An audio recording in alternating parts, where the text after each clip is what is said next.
और इसी विमान हादसे से जुड़ी हुई एक बड़ी जानकारी मिल रही है। मृतकों की पहचान के लिए डीएनए सैंपलिंग का जो कार्य है वो जारी है। बड़ी खबर आपको बता दें, अहमदाबाद सिविल अस्पताल में शव रखे गए हैं। अस्पताल में परिजनों के डीएनए सैंपल भी लिए जा रहे हैं।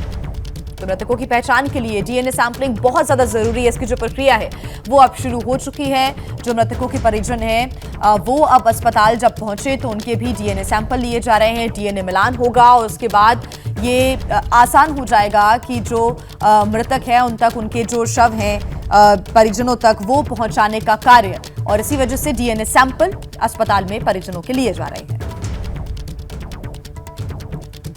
अहमदाबाद विमान हादसे में अब तक 265 लोगों की मौत की पुष्टि हो गई है, लेकिन सबसे बड़ी चुनौती जो सामने आ रही है वो जिस तरह से इस विमान हादसे में जो मलबे में शव मिले हैं उनकी हालत इतनी ज़्यादा जो है पहचानने के लायक नहीं है। और यही कारण है कि सबसे बड़ी चुनौती है इन शवों की पहचान करना। और यही कारण है कि सिविल हॉस्पिटल में एक सेक्शन जो है वो बनाया गया है डीएनए सैंपलिंग का।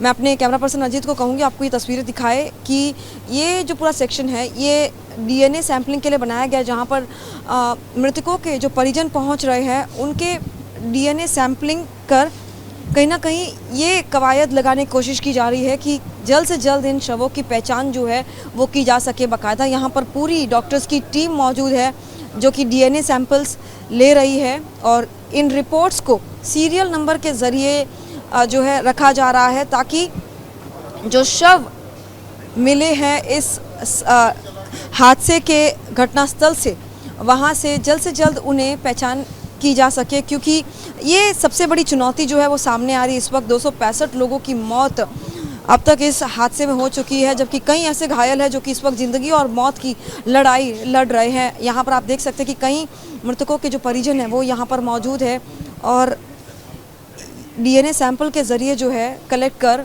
उनकी पहचान करने की कोशिश की जा रही है। तो वहीं दूसरी तरफ जो शव है उनके आसपास जितनी भी चीज़ें मिली है उनके शरीर से, उनके ज़रिए भी पहचान करने की कोशिश की जा रही है। उन तमाम चीज़ों को भी जो अलग से कलेक्ट किया गया है और कलेक्ट कर उन परिजनों को दिखाया जाएगा ताकि किसी तरह से ये जो शवों को पहचानने की कवायद है वो ज़्यादा तेज़ कर दी गई है। तो अहमदाबाद से लंदन जा रहा एयर इंडिया का विमान टेक ऑफ करने के बस 40 सेकंड में ही क्रैश हो गया और उसी विमान की दूसरी तस्वीर भी आई है सामने। ये तस्वीरें आप देख रहे हैं जिसमें आप यात्रियों की मौत से पहले के आखिरी 40 सेकंड्स को गिन सकते हैं। यह अहमदाबाद के सरदार पटेल इंटरनेशनल एयरपोर्ट का नया सीसीटीवी फुटेज आया है सामने। ये वीडियो आप देख रहे हैं। 1:38:20 पर विमान ने उड़ान भरी और 1:39 पर यह विमान क्रैश हो गया। एयर इंडिया का बोइंग 787 ड्रीम लाइनर विमान था जिसका फ्लाइट नंबर AI171 था। विमान ने लंदन के लिए अहमदाबाद एयरपोर्ट के रनवे नंबर 23 से दोपहर 1:38:20 पर टेक ऑफ किया था। समय की यह सटीक जानकारी एयरपोर्ट पर ही लगे हुए सीसीटीवी कैमरा से ली गई है और एयरपोर्ट की बाउंड्री से बाहर निकलते ही यानी कि टेक ऑफ के ठीक 40 सेकंड के बाद 1:39 पर यह विमान अहमदाबाद के मेघानी नगर से एक बिल्डिंग में यहां पर टकराकर क्रैश हो गया। सिर्फ 40 सेकंड की ये पूरी जो तस्वीरें हैं वो आपके सामने। इस उड़ान की आखिरी उड़ान साबित होने की ये 40 सेकंड की कहानी है। तो तस्वीरें आपके सामने और ये सीसीटीवी फुटेज भी सामने आया जो हम आपको दिखा रही हैं। रनवे से ये जो विमान है टेक ऑफ करता हुआ नजर आ रहा है। समय हो रहा है दोपहर के 1:38:20 का। और जो दूसरा वीडियो आप देख रहे हैं जिसमें आपको धमाका होता हुआ नजर आ रहा है, आवाज़ भी इसकी सुनाई दे रही है, ये वही तस्वीरें हैं जो कि आप अपनी टीवी स्क्रीन पर देख रहे हैं। और यही तस्वीर के बाद दिल दहला देने वाली ये तस्वीरें, सभी के होश उड़ गए, सभी को झकझोर कर रख दिया। जिसने भी इन तस्वीरों को देखा, आप भरोसा, बड़ा धमाका हुआ।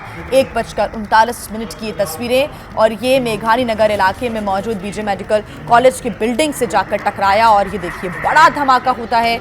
धुएं का गुबार चारों तरफ फैल जाता है। एक बिल्डिंग में आग लग गई, वहां पर जो पेड़ पौधे मौजूद थे झुलस कर राख हो गए और इन्हीं तबाही के निशानों से आप समझ सकते हैं और इस ब्लास्ट से आप कहीं ना कहीं अंदाज़ा लगा सकते हैं, धमाके से अंदाज़ा लगा सकते हैं कि कितना भयावह ये हादसा हुआ। पूरा जो विमान है वो फ्यूल से भरा हुआ था, ईंधन काफ़ी ज़्यादा था इसमें, इसी वजह से ये हादसा और भी ज़्यादा दर्दनाक और भयावह हो गया।